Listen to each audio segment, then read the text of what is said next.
Welcome to the InCites podcast by the UNSW Law Society. The production team would like to begin by acknowledging the Gadigal people, the traditional custodians of the land on which this podcast is made, and pay our respects to their elders past, present, and emerging. This episode is sponsored by White & Case, an international law firm dedicated to helping clients work with confidence in one market or across many. The firm guides its clients through difficult issues using innovative approaches to create original solutions to complex domestic and multi-jurisdictional deals and disputes. White & Case lawyers are recognized for their legal innovation and outstanding services to clients worldwide. Today, we're joined by two such people, Choi and Reuben McGregor-Sumpter from the Litigation team. Thank you very much for joining us today. We'll start off. Let's rewind a bit and go back to the beginning. Why did you guys choose to study law? Well, mine's a bit more of a long-winded story. I actually didn't originally choose to study law. I tried to get into med school. So I grew up in NZ and went down the med school route and did a Bachelor of Health Sciences for my first year. Got about halfway through that and absolutely was not on track, but also was not enjoying it. And so ended up finishing up that first year and then needing to decide what I was going to do. At school, I'd definitely done a lot more like humanities, history, English, economics type subjects. So law was kind of the natural fit from there. And so I had a crack at that my second year, did pretty well, ended up getting in and went down that path. And here we are. Yeah, so ironically, Reuben and I are both Kiwis, so I also grew up in Auckland. I think I didn't really choose law at first, like when you're 17 and kind of picking what to do at uni, no one really knows what they're doing. But I found that I enrolled in an arts law degree and a couple of years in I was really starting to enjoy it, particularly once I started working in the legal field and you're kind of seeing the things that you were doing at uni being applied in practical situations and made everything a lot more real and feel a lot more fulfilling to me. And that's why I kind of decided to stick with it and, you know, see my law degree through. And I've really enjoyed it since. Definitely, yeah. And how did you guys end up at White & Case, doing what you do now? Yeah, so my path again was a bit more long-winded than others. So yeah, again, grew up in NZ and studied at Auckland Uni. And it's a little bit different in NZ, it seems, where it's quite common for people to move out of home and go to a uni not in their local city. So I'd always planned on going to Dunedin and studying down there, but sort of last minute ended up staying at home and staying in Auckland. And I think because of that, I got sort of halfway through my degree and was pretty ready for a change. The New Zealand market's a little bit different again to Australia in the sense that Auckland is by far the dominant, like for professional services. Most of the graduate jobs are in Auckland. You've obviously got some government stuff in Wellington, but by and large, Auckland is by far the biggest market. And so in being ready for a change, I kind of didn't want to go anywhere else in New Zealand. And a couple of my best friends had come over here to study, a couple Melbourne, a couple of Sydney. And one of the ones in Melbourne was doing a JD there. And he suggested, you know, why don't I apply for a bunch of clerkships over here? So I went the full scattergun approach and applied for both Melbourne and Sydney. And basically applied for everywhere. I was originally interviewed by a partner in the Sydney office, Joel, but for Melbourne. And that went okay. And then I ended up coming to Sydney for some second round interviews and a couple of cocktail events and whatnot. And actually reached out to Joel while I was here and said, look, I'm in Sydney, let's grab a coffee. And through the course of that, he said, you know, why don't you think about Sydney? And the appeal for me at that point was Sydney was kind of more of a guaranteed job. You do the one clerkship, you're more likely to get a job, whereas Melbourne was 3. You know, there's a bit less, but more of a lottery. And I also had friends here, so the difference between Melbourne and Sydney was not too much of a decision. And so I took the clerkship here, did the clerkship, really enjoyed it. Went back to New Zealand and did a clerkship there, but had the grad offer here and so decided to come back here.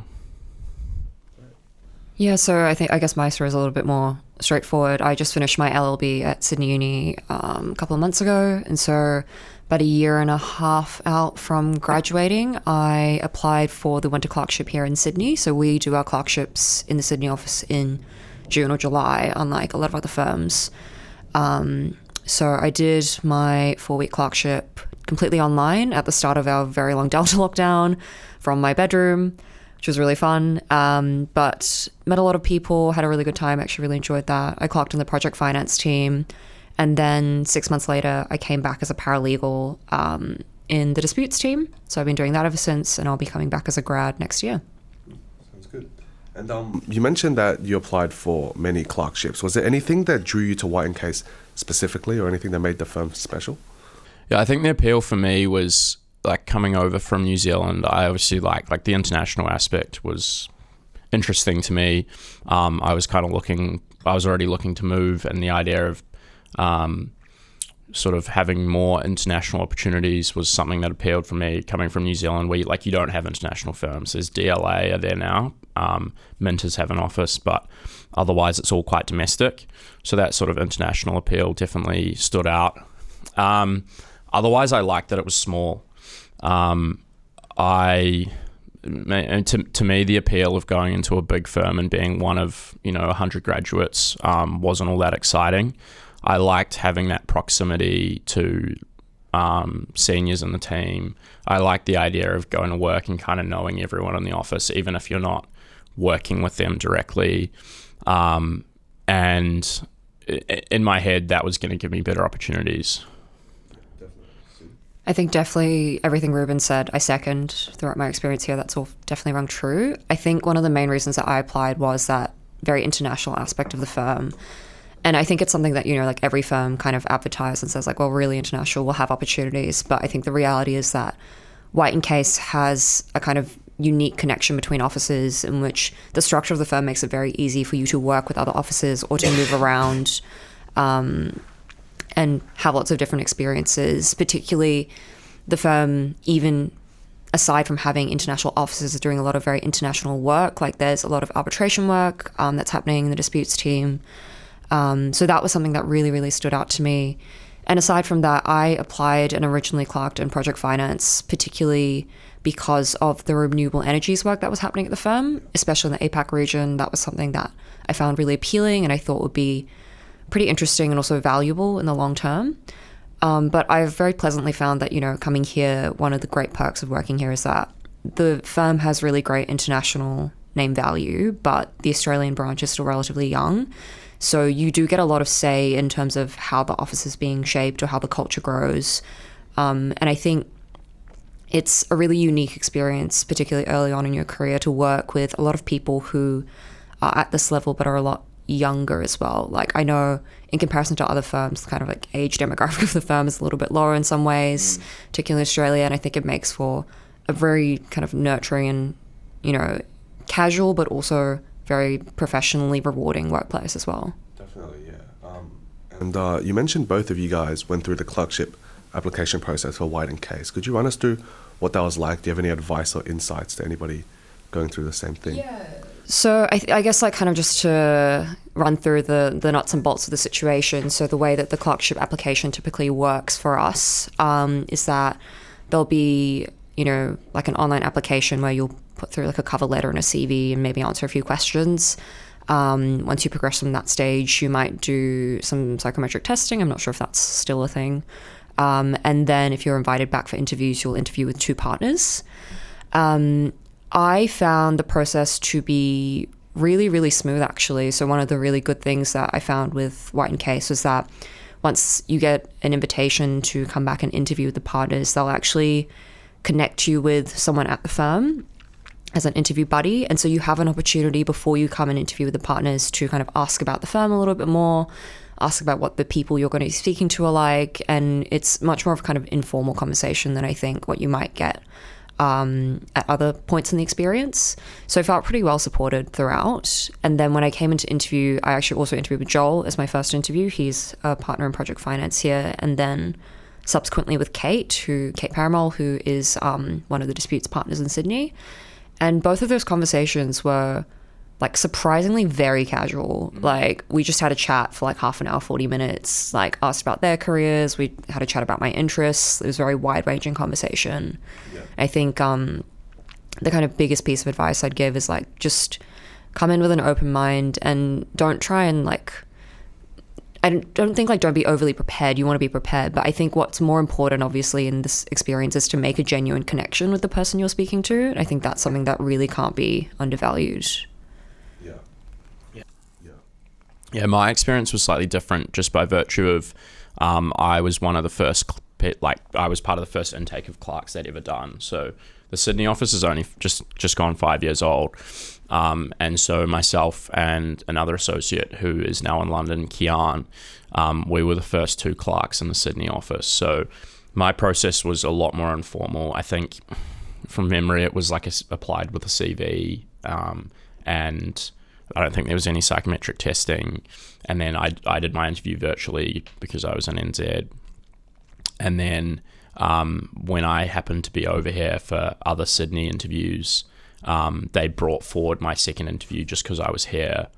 And that was super informal again. And at that point, I don't think White and Case were doing the subscribe to like the rules as such. Like it was on its own. They kind of did their own time frame. So yeah, the whole thing was pretty relaxed, super conversational. But yeah, like I say, it's probably by virtue of it being the first time they'd basically done it. So yeah, Sue's experience is definitely more relevant now. To kind of segue into today's topic, could you explain to viewers that don't know what commercial litigation is exactly, and what would a lawyer who practices in that field be expected to do? Yeah, good question.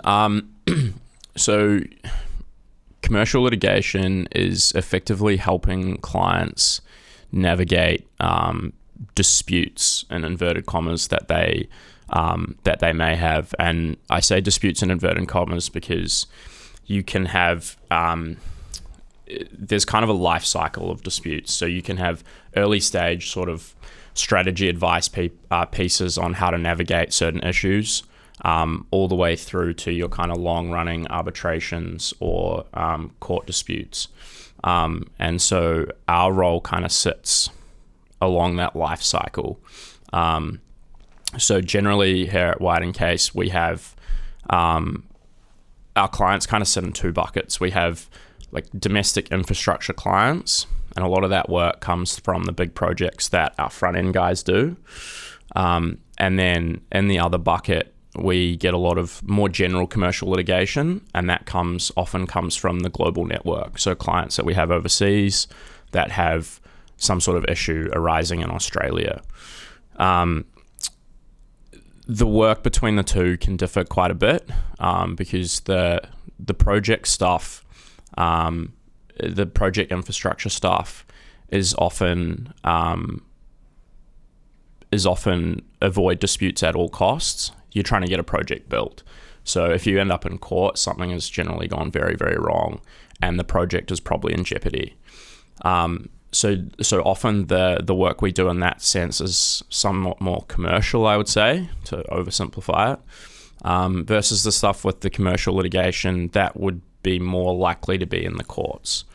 So I'm working on a few matters at the moment and more on the commercial litigation bucket, and they're all currently in the courts in some capacity.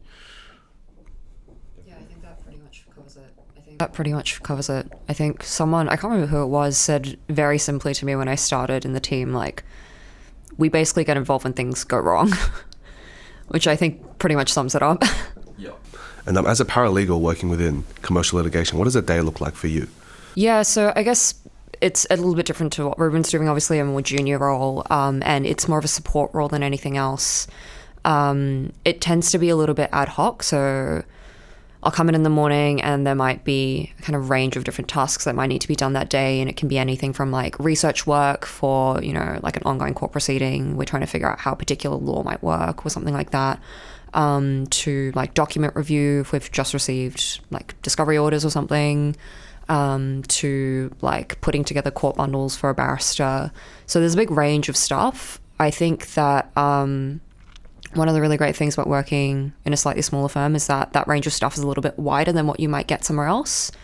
And I found that especially when I was clerking, you do get a little bit more like autonomy as well at this level, interestingly. So there's a couple of big pro bono efforts, all year round at the firm. And for example, when I was a clerk, like I was getting to do research for that, or to draft a letter for a pro bono matter, and you'd get a little bit more autonomy and leeway than you would on a client matter, for example. But you do get to do quite a few different things, I think, during your time as a clerk and paralegal.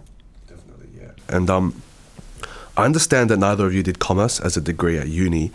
Given that commercial litigation in the name typically involves business disputes or things of that kind of within that sphere, would you say that a commerce degree is essential to get a foot in the door, or does it like help? I would say no. I don't know what you think, Reuben, but I did as far a thing from a commerce degree as you could do, because I did an English literature degree.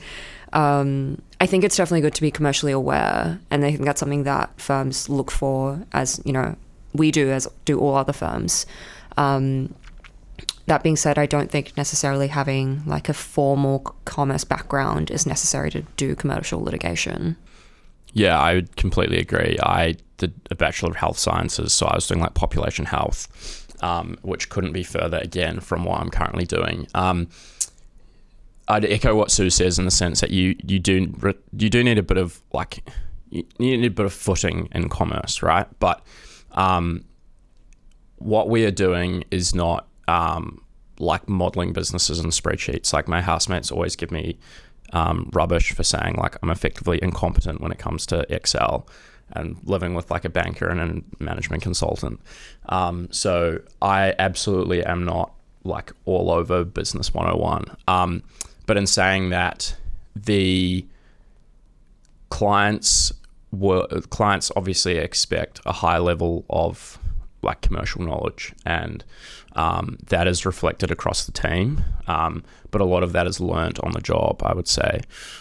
Some people in the team will have postgraduate study, others will have commerce degrees, but the fundamental like aspect of our job is not business, it's law. So whilst you do have to have a base level of commercial sort of awareness, a lot of it you will pick up on the job. And I think that's one of the things I've liked about litigation is you end up in subject matters or subject areas which are somewhat discrete. So for example, I've worked on, say, an energy dispute. I didn't have a particular amount of knowledge of the energy industry, but you dive in, you learn about that subject matter, and you learn more than enough to carry you through that dispute. And the same will be again, you might end up in a tech dispute. You learn more than enough about the tech area that you're in to get you through that dispute, and then you move on. So whilst I do think you need that base level of commercial knowledge. I have a Bachelor of Health Sciences, so you're definitely able to pick it up on the job 100%. Yeah, I think like going to what Reuben said, like ultimately you're using like legal skills to achieve commercial outcomes, and those commercial outcomes are always going to be grounded in like the particular context of that client's field or the nature of the dispute. And so it's always going to be couched in that kind of base issue of it is a legal dispute, and that's fundamentally what it's about. You're trying to achieve some kind of commercial objective for them, but that also is very much heavily contextualized, and you get to learn a lot of different things by working across a lot of different issues and areas. Yeah. And I think the other thing about our job is like we engage experts. So in any field of a dispute, we're not expected to know, for example, the rail freight industry. We're not expected as lawyers to know in depth the rail freight industry, but we will brief experts, and our clients will pay for experts to understand those certain like subject matters, and they will support us in our development of our case and the development of our evidence. So to the extent there is a gap in knowledge, it's a super common practice for us to brief experts as well. You both mentioned that you're exposed to a lot of subject matters within commercial litigation, and I guess it's kind of hard to realize that before you practice. So was there anything that kind of drew you towards commercial litigation as a field? So Whiting Case runs on the graduate program is 3 6-month rotations.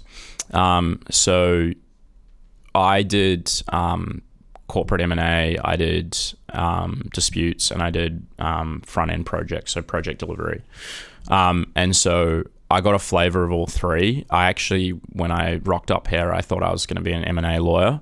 I'd done M&A in New Zealand. I enjoyed it. I enjoyed the people I worked with. And so I was all set to be an M&A lawyer. And ironically, absolutely did not think I'd be a disputes lawyer. I remember I got my email from HR before I started, and they said, your first rotation is going to be in litigation. And I was like, damn it. I was hoping to avoid litigation. But 6 months is a long period of time to get into one of the rotations, and you definitely get a good sense of what the work actually is. And I liked the responsibility you get in litigation. I liked the being able to dip your toes into different subject matters.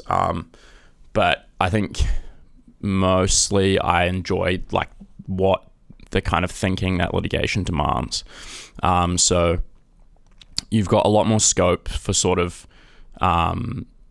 crafting an argument, like big picture strategy, taking a step back and going, okay, so you've got these facts here, you've got this law here, how do we craft that into a position that advances our client's agenda effectively?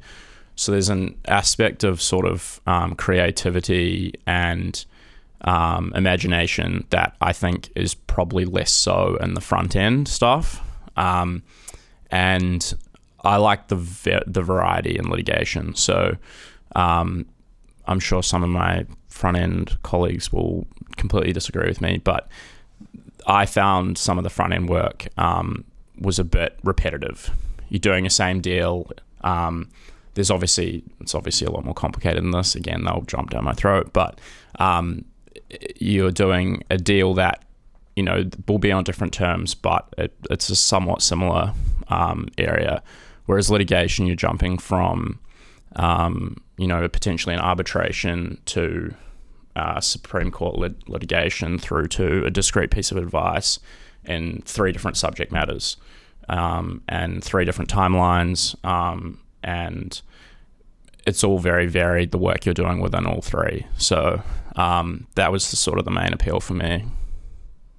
Yeah, I think for me it's a little bit different because, to be honest, I didn't really choose to end up in disputes. So the way that it works with coming back as a paralegal after you clerk is that, you're going to come back as a paralegal, but where you go will depend on obviously where people are needed. And when it was time for me to come back, they needed paralegals in disputes. So I ended up here. So I kind of didn't really know what I was getting myself into or, what the work would be like. But I've been here 10 months now, and honestly, I've just really enjoyed it. And I think part of it is, what Reuben mentioned about you're getting to be involved in this big picture kind of strategy building. Obviously, that's not something I'm directing as a paralegal, but you get the simultaneous experience of seeing that and then also seeing the really detailed kind of niche technical aspects of the law that you're having to work with. But I think what has been probably most enjoyable for me is you're working across these different areas and getting to learn about them. So when I was in high school, I always thought I was going to be an engineer. I don't know why. And then kind of on a whim decided to do arts law instead. So it's fun getting to, when I started, my first big kind of project that I worked on in disputes was I was staring at blueprints of engineering rooms all day and trying to figure out specific factual things about this argument we were trying to make. So you get to learn really interesting niche things that you'll probably never use again in your life, but it's always fun to do. And to just kind of know that you have the skill to pick up something like that, I think is really satisfying. Definitely, yeah. And what do you guys wish you knew before starting your positions? Yeah, good question. I would say that I very much turned up to this job thinking I needed to hit the ground running. I needed to know everything. I needed to make a good impression from day one. I thought I knew a lot more than I did. On reflection, your first 6 to 12 months, you're just learning. It's all so foreign. You're effectively being paid to learn. And so once you realize that, it's just about like taking on as much as you can. And I am always a little bit skeptical myself about people who, like with the grad program here, being able to do the three different rotations, I think is great. And I'm always a little bit skeptical of people who do their one rotation and say, nah, I'm done. Like, this is what I'm going to do. Because I think A, you don't know what else is out there. And B, what you learn elsewhere will help you no matter what. Even if what you've done first is, you know, the greatest thing in the world, you will learn so much by having done different rotations. And so I think, yeah, as soon as you realize like it's just about learning as much as you possibly can and dipping your toes in as many different areas as possible, I think that will carry you a decent part of the way. Yeah, I think similarly, I guess what I would say is like, it is about learning, and it's not just about learning the law. Like, a big part of coming to a firm like this and having this network or working in a team like Disputes is that you have at your access like these incredible people and other teams who have done a lot of different things, and not just in the law, but have a lot to say about, you know, their careers and can give you a lot of really great advice. And part of working here is that you get to take advantage of that and talk to those people and ask them what they think about certain things. And that goes for the work as well. You know, like, everyone is really happy to chat and give you help. And I think that's not something that is comfortably available everywhere in a workplace. So I would just say, like, yeah, don't be afraid of like asking for things like that. Just make sure you're taking all those opportunities because they are available to you. Definitely. And for both of you, what do you guys find most challenging or rewarding within your role? I think as a paralegal, one of like definitely one of the worst situations is like when you get given a research task and you don't know if what you're looking for just doesn't exist or if you're just bad at your job. That's always like my least favorite feeling, because sometimes you just don't know if the issue that you're looking at hasn't been litigated before and you guys just might be dealing with something completely new, or if you just haven't found it yet. I think that's probably my least favorite thing. In terms of most rewarding, maybe the opposite of that, honestly. Like, when you know, like, someone gives you something and asks, like, can you figure this out? And you're like, I know exactly what I'm doing with this. Like, I know where I'm going with this. And that's pretty rare, because a lot of the times, like we've mentioned, like, you're dealing with very new and unknown things. But I'd say that's probably the most rewarding feeling from my limited scope of work. Definitely, yeah. I think the challenge for me is you're often dealing with quite protracted timelines and disputes. And sometimes I find, like, when you're running with something that's potentially years long, it can be a bit challenging to like stay on that path.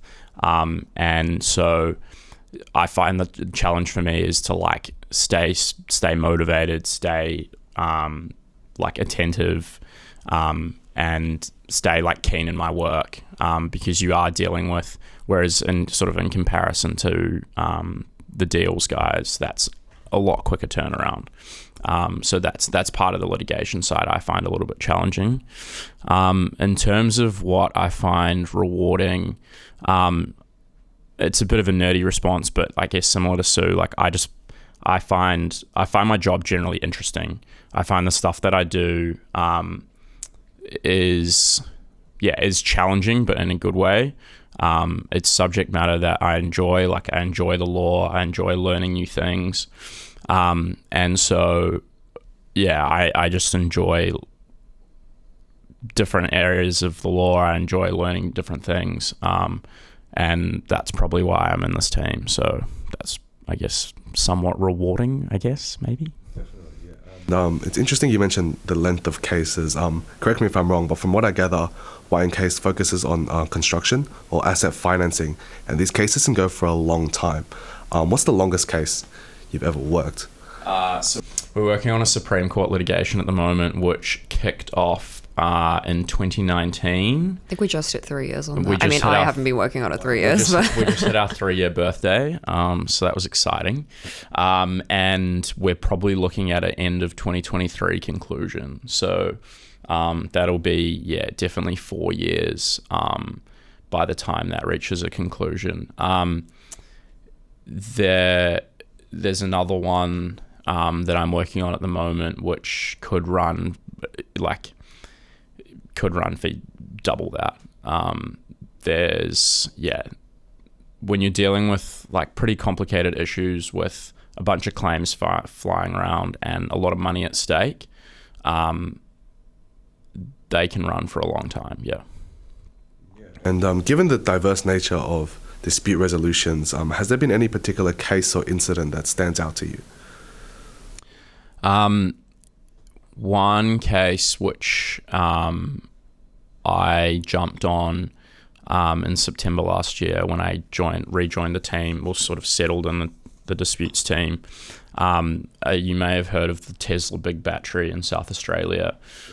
So that was built by, so our client Neoen built that battery with the help of Tesla. So Musk at the time promised that they would build it in X number of days, otherwise it would be free. And so our project finance team, I believe, did the project financing of that. And then fast forward through to September last year, and our client got served some breach notices by the Australian energy regulator. So the big battery had allegedly breached certain national electricity rules. So long story short, it had effectively, and this is all done automatically, but the battery had sort of communicated to the market that it could do certain things that it couldn't based on a software update. And so the regulator, being a regulator, came knocking and said, you're in breach. We want to pursue you in proceedings. So we worked with the regulator to reach a commercial resolution, and then that got pushed through the federal court. So we had a hearing for that in February, and that's all fully published now. But that was just quite a cool case. Like, it was an area of, like a technical area that I had no experience in prior to entering it. Like a very technical area as well. Like the national electricity law is like thousands and thousands of pages long. And the whole kind of renewable energy aspect, like these batteries you'll see are popping up all over the place now. And so it's kind of it's an area of law that is only going to become more litigious. And so it was just quite a cool dispute. Like, it was in the news, like could send it to mum back home and be like, look, mum, look what I'm working on. So it was just a cool dispute to be a part of. Definitely. You've mentioned earlier that if cases go to court, something's gone wrong. How often would you say cases go to hearing? I would say that in the work we do, generally a hearing is worst case scenario. Our clients generally, I mean, there's obviously exceptions, but hearings equal dollars. And so clients are generally pretty not keen to go that far. That's not to say you don't end up there, because often parties are far away from each other and you just have to.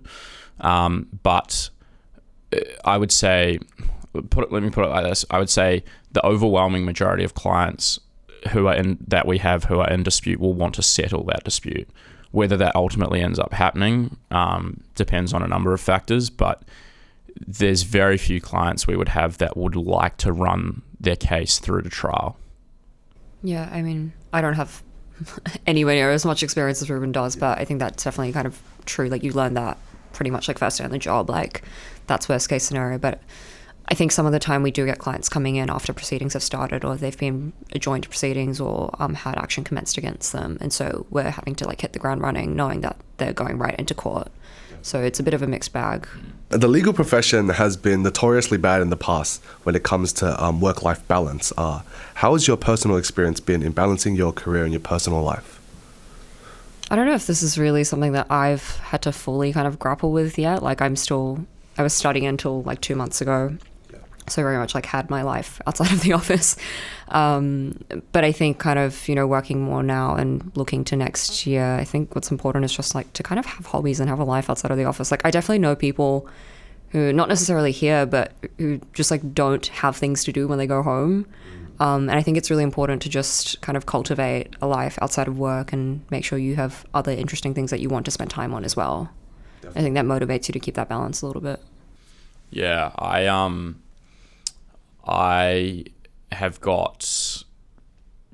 just got quite big into doing things outside of work. So you end up prioritizing the things that are important in your day-to-day life outside of work. So, and this obviously comes with having worked for a bit longer now. Like, you're not probably going to turn up on day one and say like, look, sorry, I've got to duck off for 2 hours to do whatever in the middle of the day. But having been in the job for a while now, like I live by the beach. I try to go to the beach like once or twice a day if I can. I try and exercise as much as I possibly can. And I think one thing for me though is like I like working in the office. Like I like it from a social perspective, and I think I find that helps me with like the work life, even though it's at work. Obviously it helps with the work life balance because you're actually getting some of that kind of non-work stuff at work. And that's not meant to sound grim or anything, but like I like have some very good friends at work. And so I like coming to the office. I don't really like just sitting at home working in a sort of my own little isolated bubble. And so like you end up having that kind of social aspect at work as well. Like we'll go for dinner and, sit out for an hour. And then if we're working late, we'll come back.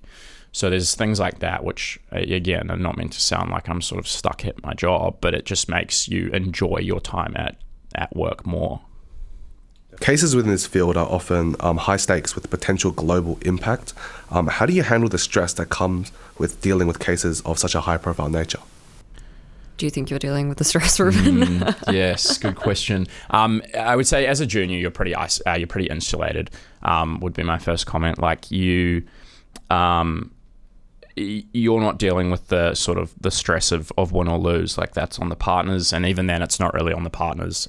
It's a price of doing business for a lot of our clients, like being in those positions. In saying that, like back to what we were saying before, like having outlets, having you exercise, having the things you like doing, making sure your life is not work. That's the easiest way to de-stress for me. Yeah. I think obviously it sounds kind of crazy when you throw on some of the numbers that get involved in these matters, but ultimately like whatever the scale you're working on, I think that's ultimately going to direct strategy more than kind of change fundamentally the work that you're doing. Like you still need to deal with the same problems, whether it's like $1,000 or like $100 million matter. So the nature of the work is still very much the same. And while it might feel more strenuous or high stakes, I think like Reuben said, that's not really a question that we're dealing with. It's a much more high level strategy kind of thing at this point in our careers. Definitely. Yeah. And one last question to leave us off, but do you have any advice for any students or graduates who are currently looking for jobs?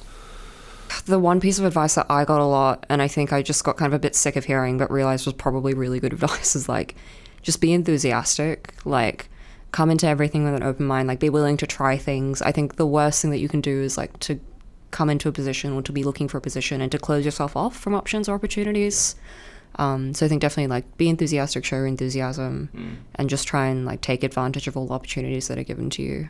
Yeah, I think like attitude is just the most important thing. Like I probably wasn't the most like brilliant grad when I turned up, but I think I was pretty keen, and that shows, and people like appreciate that. And particularly when you're working for people who are, who are busy people, like they want to see that you care. They want to see that you're interested, and that will carry you a lot further, at least in your first few years, than being some sort of brilliant academic. Yeah, I think because especially coming out of uni, everyone kind of looks the same on paper, like as harsh as that is to say. So the way you distinguish yourself really, it is through attitude, like Reuben said. Yeah, especially at a small place like White & Case. It's like our office here is like 45 people. It's tiny, right? So if you are a dickhead, you'll stand out. That's what I would say. Well, that about wraps us up. Thank you very much both for joining us today. You guys gave great insights. I feel like this episode will be very helpful. Thank you very much for listening to InCites by the UNSW Law Society. If you enjoyed this episode, please subscribe to our podcast so you don't miss out on any future episodes.